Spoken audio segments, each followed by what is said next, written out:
একীভূত হতে যাওয়া 5 ব্যাংকে বিনিয়োগকারীদের শেয়ার শূন্য হয়ে যাওয়াটা কোনো সমাধান নয়।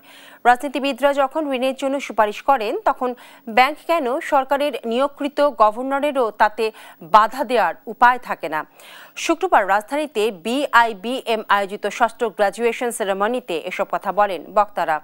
আরও বলেন, বাংলাদেশ ব্যাংককে স্বাধীন না করলে মার্জ করলেও ব্যাংক খাত কখনো ঘুরে দাঁড়াবে না। তারা বলেন, ব্যবসায়ীরা প্রথমে রাজনীতিতে নামেন, এরপর ব্যাংকের লাইসেন্স নেন। কেন্দ্রীয় ব্যাংকের ডেপুটি গভর্নর অরুণ নাহার বলেন, বাংলাদেশ ব্যাংকের নির্দেশনা যেসব ব্যাংক মানেনি তারাই এখন খারাপ অবস্থায় আছে। ডিলিং যদি আপনাকে করতে হয়, আপনি এফআই নির্দেশ যেন শুনতে না হয় সকালবেলা ওইটা গভর্নর সাহেবকে বা এক্সিকিউটিভ ডিরেক্টরকে যে অমুক অ্যাপ্লাই করতেছে, যে লোন প্রপোজালটা দেখেন, ব্যাংকের প্রপোজালটা দেখেন, লাইসেন্স দিতে হবে এদেরকে, এটা যেন শুনতে না হয়।